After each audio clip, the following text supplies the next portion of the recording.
देश में आरक्षण को लेकर के रार छिड़ी हुई है। आदिवासी समाज दो हिस्सों में दिखाई देता है। जो आदिवासी अपना धर्म परिवर्तन कर चुके हैं, उन्हें आरक्षण का लाभ नहीं दिए जाने को लेकर के मांग उठने लगी है, तो वहीं दूसरी ओर जो आदिवासी समाज के लोग कन्वर्ट हुए और ईसाई धर्म को अपनाने लगे, उन लोगों ने, उनकी मांग है कि क्योंकि जाति रूप से वो आदिवासी हैं, धर्म भले ही वो किसी का माने, उनका तर्क यह है कि उन्हें आरक्षण का लाभ मिलना चाहिए।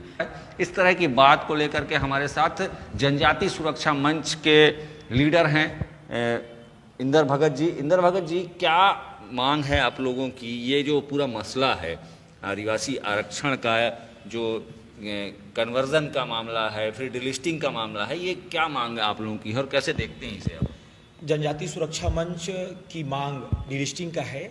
अभी आप लोगों ने पूरे साल भर देश के विभिन्न स्थानों पर जनजाति समाज का सड़कों पर आंदोलन देखा है, जिसमें लाखों जनजातियों ने सड़कों पर उतरकर तेज धूप में अपने जनजाति समाज के लिए एक मांग रखी कि जो भी व्यक्ति अनुसूचित जनजाति है, मतलब आदिवासी है, अपने रीति रिवाज, परंपरा, अपने पूजा पद्धति, संस्कृति को छोड़कर कन्वर्जन करके ईसाई या मुसलमान बने हैं, उनको अनुसूचित जनजाति का स्टेटस ना मिले, क्योंकि वो वहाँ पर ईसाई और मुसलमान धर्मों में जातियों का व्यवस्था नहीं है, जाति नहीं होते हैं।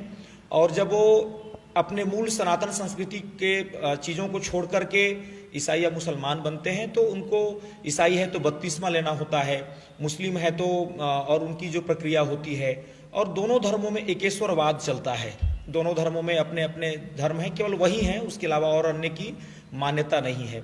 तो जनजाति सुरक्षा मंच की मांग है कि जो जनजाति समाज का व्यक्ति अपने रीति रिवाज, परंपरा, पूजा पद्धति को छोड़कर ईसाई या मुसलमान बना है, उसको आरक्षण की सूची से बाहर किया जाए।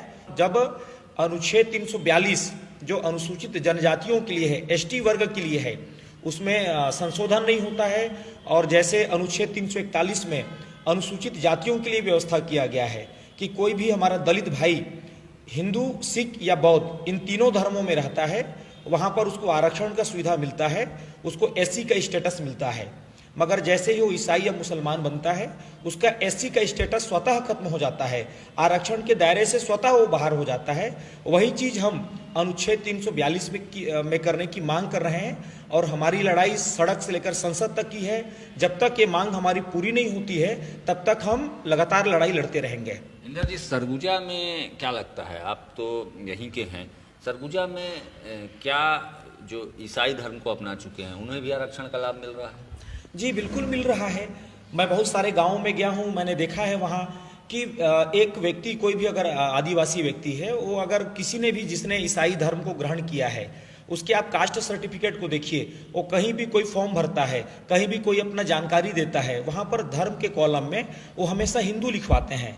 वहाँ पर वो अपने जो जिस धर्म को वर्तमान में वो पालन कर रहे हैं, ईसाई धर्म को, उसको हमेशा वो छुपाते हैं, झूठ लिखते हैं वहाँ पर, और अपने आप को हिंदू लिख करके पूरा आरक्षण का लाभ लेते हैं। तो ऐसे आप पूरे सरगुजा को देखिए, आप स्वयं देखते हैं कि गांव-गांव में बड़े बड़े चर्च खड़े हो गए हैं, अंबिकापुर में गली गली में चर्च खड़े हो गए हैं। तो आखिर में अगर आप अभी देखें जिला प्रशासन के पास कितने धर्मांतरण के आवेदन आए होंगे। धर्मांतरण की अपनी एक प्रक्रिया होती है, कलेक्टर को आवेदन दिया जाता है, कलेक्टर जब उसमें परमिट करते हैं तब धर्मांतरण होता है। लेकिन यहाँ पर तो इस प्रकार का किसी भी प्रक्रिया का पालन नहीं किया जाता है, और समाज को और इस राष्ट्र को और संविधान को झूठ बोल करके, धोखा दे करके आरक्षण का पूरा लाभ लिया जा रहा है। अभी जो मामला सुप्रीम कोर्ट में पहुंचा, केंद्र सरकार ने अपना मत रखा, आप सबने देखा, उसको पढ़ा। इस केंद्र सरकार के इस मत के बाद क्या उम्मीद जगी है समाज में और इस आंदोलन? देखिए, आपका जो पिछला प्रश्न था उसको मैं जोड़ते हुए इस प्रश्न का जवाब दूंगा। अभी 14 नवंबर को सुप्रीम कोर्ट में धर्मांतरण पर एक याचिका थी। सुप्रीम कोर्ट ने उसमें अपना मत देते हुए कहा है कि धर्मांतरण इस देश के लिए बहुत बड़ा खतरा है और यह एक गंभीर मसला है।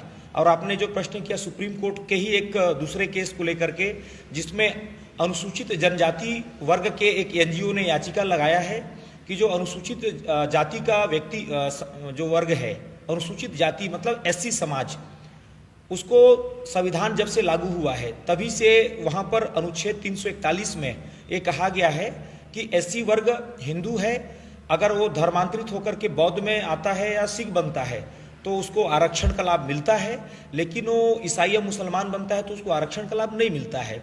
याचिका में है कि जो ईसाई और मुसलमान बने हैं उनको भी आरक्षण का लाभ मिलना चाहिए।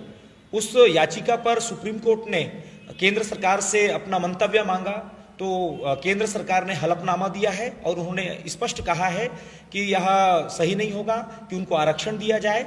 जो संविधान में अनुच्छेद 341 में व्यवस्था है कि ईसाई और मुसलमान बनने के बाद में उनको आरक्षण नहीं मिलना चाहिए, वही व्यवस्था बने रहे, क्योंकि ईसाई और मुसलमान धर्म में वहाँ पर जातिगत व्यवस्था नहीं है और हमारे अनुसूचित जातियों के भाइयों को, इस वर्ग के भाइयों को जो आरक्षण मिला है वो जातिगत कुछ कमियां थी उस समय, उसके कारण आरक्षण मिला हुआ है। ये जो 11 करोड़ की आबादी बता रहे हैं, इसमें ये ईसाइयों को मिला करके है कि सिर्फ ऐसे आदिवासी हैं 11 करोड़ जो हिंदू बचे? पिछले 2011 की जनगणना में लगभग 10.5 करोड़ की आबादी आकी गई है। अभी की जनगणना कोरोना के कारण नहीं हुआ है।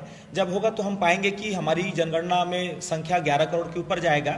तो उसमें लगभग हम लोग का जो जनजाति सुरक्षा मंच का अपना जो आकलन है वो लगभग 18% ऐसे लोग हैं जो आदिवासी के लोग हैं जो ईसाई और मुसलमान बने हैं, 18% लगभग। तो उसमें से, लेकिन मैंने जो शुरू में कहा कि उन्होंने अपने डॉक्यूमेंट्स में उन्होंने कभी भी अपने आप को ईसाई नहीं दिखाया है।